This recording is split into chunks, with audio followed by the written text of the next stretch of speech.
आपको यह बताना चाहता हूं कि यह तस्वीर 26 मार्च 2023 की है जो आपकी स्क्रीन पर आने वाली है, जब आकाश आनंद की शादी अशोक सिद्धार्थ की बेटी प्रज्ञा से हुई थी। इस शादी में मायावती भी शामिल हुई थी। अशोक सिद्धार्थ कभी बीजेपी के कद्दावर नेता हुआ करते थे। उसके बाद मायावती के वो बेहद करीबी हुए। अशोक सिद्धार्थ राज्यसभा सांसद भी रह चुके हैं। इसी साल फरवरी को मायावती ने उन्हें पार्टी से बाहर का रास्ता दिखा दिया। इसके साथ ही अशोक सिद्धार्थ के करीबी नितिन सिंह को भी पार्टी से बाहर का रास्ता दिखा दिया। यह एक्शन संगठन में गुटबाजी और अनुशासनहीनता के लिया गया था। अब इस फैसले के 18 दिन के बाद आकाश को भी पार्टी के सभी पदों से हटा दिया गया है।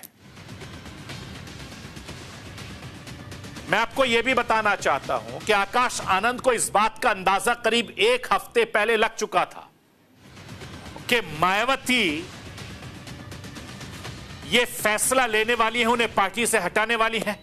आकाश आनंद को पार्टी से पूरी तरीके से अलग करके ही दम लेंगी, क्योंकि मायावती ने जिस तरीके से फैसला लिया उससे तस्वीर साफ थी कि आने वाले वक्त में बहुजन समाज पार्टी के अंदर जो राजनीति चल रही है, गुटबाजी चल रही है, उसको खत्म करना मायावती के लिए बहुत जरूरी था। उत्तर प्रदेश के बहुजन समाज पार्टी के भीतर सब कुछ ठीक ठाक नहीं चल रहा था। एक तरफ पार्टी के वोट बैंक में चुनाव दर चुनाव गिरावट आ रही है। कभी 25% वोट बैंक की राजनीति करने वाली बहुजन समाज पार्टी लगातार सिकुड़ती जा रही है और बीएसपी की तरफ से यूपी चुनाव 2027 की तैयारी भी चल रही है। इसी बीच आकाश आनंद को सभी पदों से हटाकर मायावती ने प्रदेश की राजनीति में अलग ही बहस को नया जन्म दे दिया है। बीएसपी ने यह कदम ऐसे वक्त में लिया है जब पार्टी अपने अस्तित्व के लिए उत्तर प्रदेश से लेकर दूसरे राज्यों में संघर्ष कर रही है। किसी भी दल में अगर टॉप लीडरशिप के बीच इस तरह का झगड़ा आपस में चल रहा होता है तो जाहिर है कि यह टॉप लीडरशिप के कमजोर पड़ने की तरफ तेजी से इशारा कर रहा है।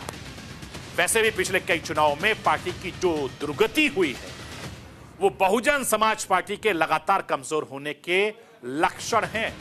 कभी उत्तर प्रदेश की सत्ता के शीर्ष पर बैठी रही मायावती बहुजन समाज पार्टी कैसे सिमटती जा रही है, कैसे कमजोर पड़ गई है, मैं राष्ट्र की आवाज के जरिए आपको दिखाना चाहता हूं।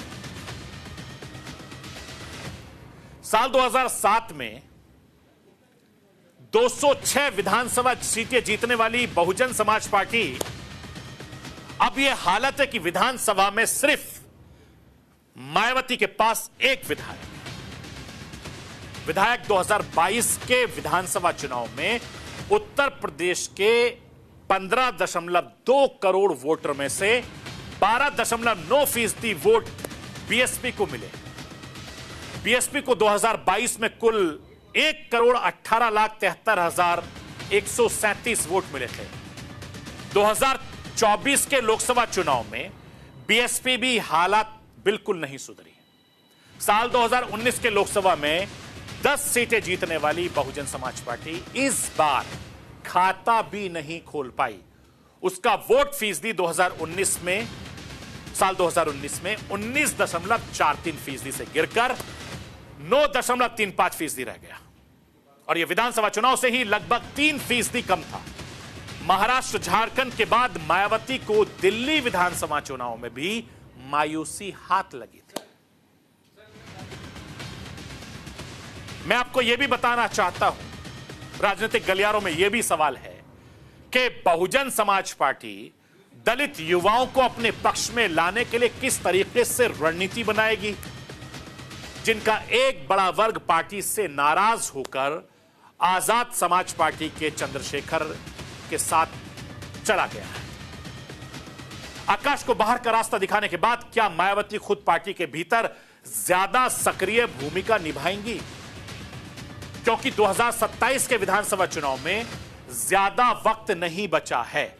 इसीलिए मायावती लगातार अपने नेताओं से, अपने कार्यकर्ताओं से क्या सीधा बातचीत करेंगी, क्या खोई हुई सत्ता को पाने के लिए, खोई हुई जमीन को वापस लाने के लिए मायावती दिन रात एक करके पहले की तरह मेहनत करेंगी, क्योंकि कई ऐसे सवाल हैं जो उत्तर प्रदेश की राजनीति में जन्म ले रहे हैं। तो ये थी राष्ट्र की आवाज। बाकी खबरों के लिए आप बने रहिए न्यूज इंडिया के साथ।